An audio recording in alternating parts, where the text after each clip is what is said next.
क्या वजह होती है बार बार आंदोलन होते हैं बौद्ध विहार को मुक्त कराने के लिए और आंदोलन फेल हो जाते हैं? देखिए, आंदोलन फेल नहीं हुए हैं। अभी भी हमारे बौद्ध भिक्खु वहाँ पर बैठे हुए हैं और जगह जगह आंदोलन हो रहे हैं। अभी दिल्ली में भी 5 तारीख को जंतर मंतर पर आंदोलन हो रहा है अपने ऐतिहासिक धरोहर को बचाने के लिए। तो चुप कोई नहीं बैठा है, इस पर अंदर ही अंदर काम हो रहा है और आप देखें कि बहुत जल्दी वो ब्राह्मणों से मुक्त भी होगा।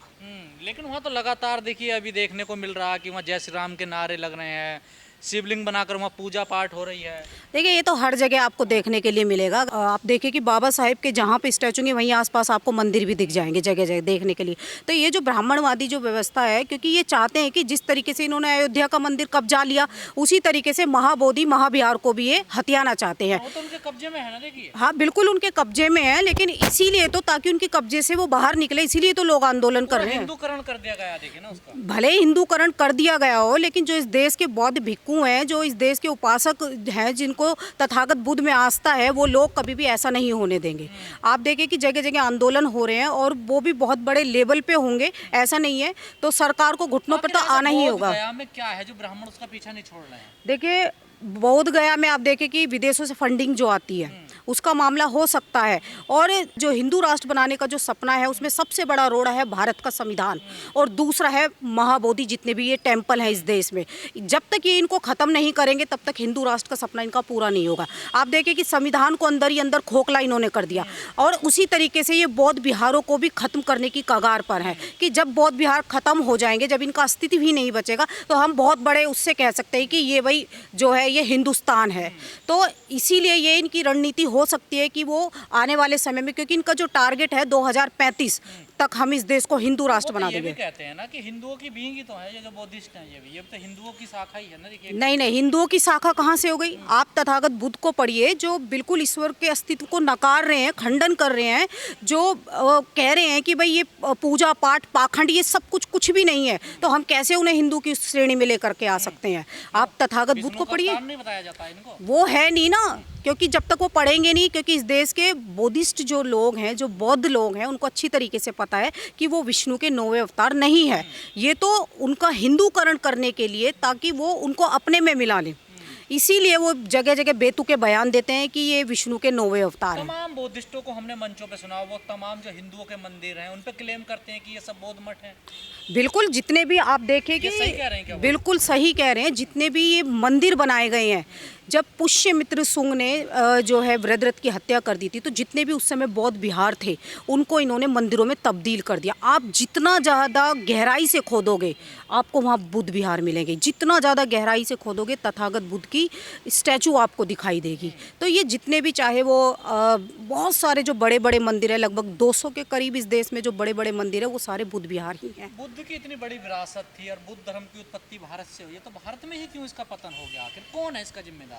देखिए, इसका जिम्मेदार तो मैं नहीं कह सकती, लेकिन ये है कि जो पाखंड को मानने वाले लोग हैं, जो अंधविश्वास को बढ़ावा देने वाले लोग हैं, वो नहीं चाहते कि इस देश में तथागत बुद्ध की आइडियोलॉजी फैले, क्योंकि अगर तथागत बुद्ध का धम्म फैल जाता है तो फिर इनकी रोजी रोटी पर खतरा आ जाएगा, संकट आ जाएगा। बाबा साहेब ने जो 1956 में जो धम्म दिया था, इनके पैरों के नीचे से, मनुवादियों के पैरों के नीचे से ज़मीन निकल गई थी कि ये डॉक्टर अम्बेडकर ने क्या कर दिया। आज जो हमारी गली मोहल्ले में आसानी से ब्राह्मण आ जाते हैं ना, जो हमारे लोग भी बुला बुला कर लाते हुए, ऐसे नहीं आते हैं वो, बाबा साहेब की धम्म क्रांति के कारण आते हैं, ऐसे नहीं आते वो। जिनको हमारी गलियों से बदबू आती है, हमारी परछाई से जो लोग नफरत कर रहे हैं, आज हमारे घरों में आने के लिए वो तैयार हैं, वो धम्म क्रांति की वजह से। तो क्या बौद्ध धर्म सीधा चोट करता है हिंदू धर्म का? जो बिल्कुल, वो बौद्ध धर्म जो है वो हिंदुत्व पर, या हिंदू के जो जितने भी परंपराएं रीति रिवाज जो है उन पर एक तरीके से प्रहार करता है।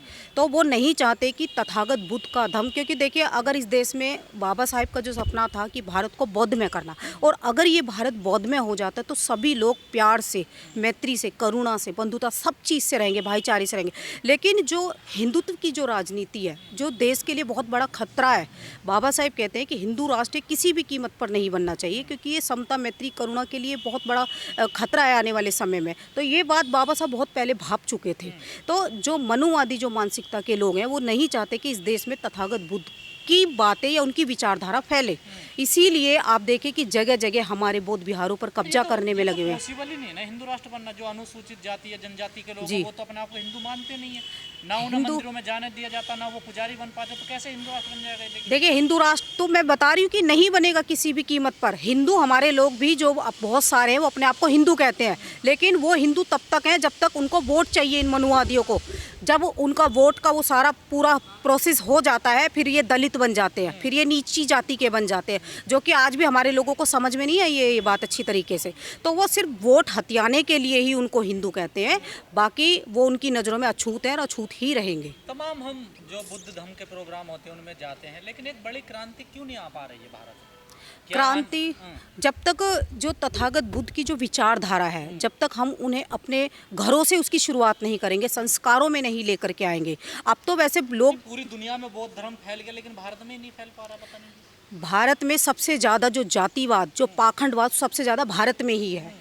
और भारत के जो लोग हैं, जो मनुवादी मानसिकता के लोग हैं, देखिए सत्ता किसके पास है? सत्ता इन्हीं मनुवादियों के पास है। जिसके पास राज होता है वो उसी चीज का प्रचार प्रसार करता है, अपने धर्म का प्रचार प्रसार। सत्ता से धर्म मजबूत होता है। बिल्कुल, सत्ता से धर्म मजबूत होता है। आप देखिए कि जगह जगह इन्होंने स्कूल बंद कराए जा रहे हैं इस देश में, मंदिर खोले जा रहे हैं। रोजगार लोगों के पास नहीं है, मरने की कगार पर है लोग। लेकिन जो इन लोगों ने जो ये सोच रखा कि जगह जगह मंदिर बनाए जा रहे हैं जिससे भिखारी पैदा होंगे। अब ये देखिए अयोध्या का मंदिर बना दिया इतना बड़ा, अब मुझे बताइए कि वहाँ पर कितने लोगों को रोजगार मिलेगा। और उस अयोध्या के मंदिर में भी एक सफाई कर्मी के साथ बलात्कार हो जाता है, लड़की के साथ। हाँ, कोई बचाने के लिए नहीं आता।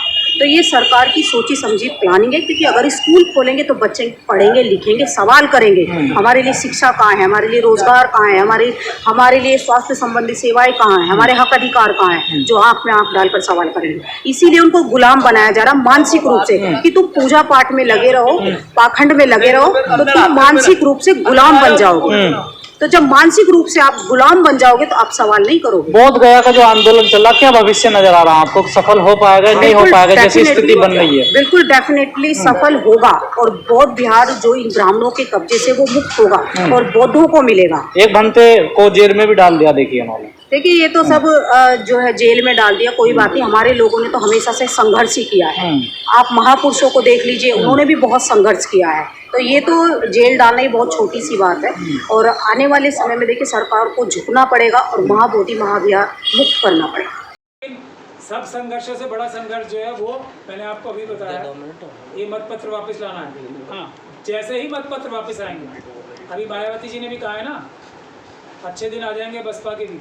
जैसे ही मतपत्र वापस आएंगे, जो बहुजन समाज के लोग हैं उनकी सरकारें आने लगेंगी, संविधानवादियों की सरकारें आने लगेंगी, जनता के हाथ में ताकत वापस आ जाएगी जो छिन गई है। उसके बाद ये सारे काम हमारे आसान हो जाएंगे, बौद्ध विहार का भी काम आसान हो जाएगा। और जो ये थोड़े थोड़े हिकअप्स बोलते हैं ना, जो आ रहे हैं, बाबा साहब की मूर्ति के लिए भी आ रहे हैं, तो वो भी दूर हो जाएंगे। तो उसके लिए सबसे बड़ी बात फिर वही है, और उसका भी जो संघर्ष की जगह है वो बिहार ही होने वाली है। और मैं ये वादा कर ही चुका हूँ कि ग्वालियर में तो लगेगा ही, कितनी कोशिश कर लें। ये एक अम्बेडकरवादी का वादा है, ईमान वाले अम्बेडकरवादी का वादा है, उसी जगह लगेगी। दुनिया की कोई ताकत नहीं रोक सकती। कर लें थोड़े दिन, अपने मन की कर लें, फिर आएंगे हम लोग। इधर सर एक पत्रकारों को भी रिपोर्टिंग करने पर धमकियाँ भी मिल रही है। मनुवादियों का काम ही क्या हो? क्या बात है। पत्रकारों को डराओ, हजारों साल तक 100% रिजर्वेशन अपने पास रखो, और उसके बाद फिर रिजर्वेशन को बुरा कहो। हर बात जो बोलते हैं मनुवादी वो झूठी होती है। वो सच कभी बोल ही नहीं सकते, इंसाफ की बात कभी कर ही नहीं सकते। उनका नेचर ही नहीं है सच बोलने का, ईमानदारी करने का। तो अब आप बार बार उनका जिक्र करते रहोगे तो जो भी बात मनुवादी कहते हैं वो सही नहीं होती है, वो झूठी होती है, वो बेईमानी भरी होती है, वो इंसाफ की बात कभी कर ही नहीं सकते।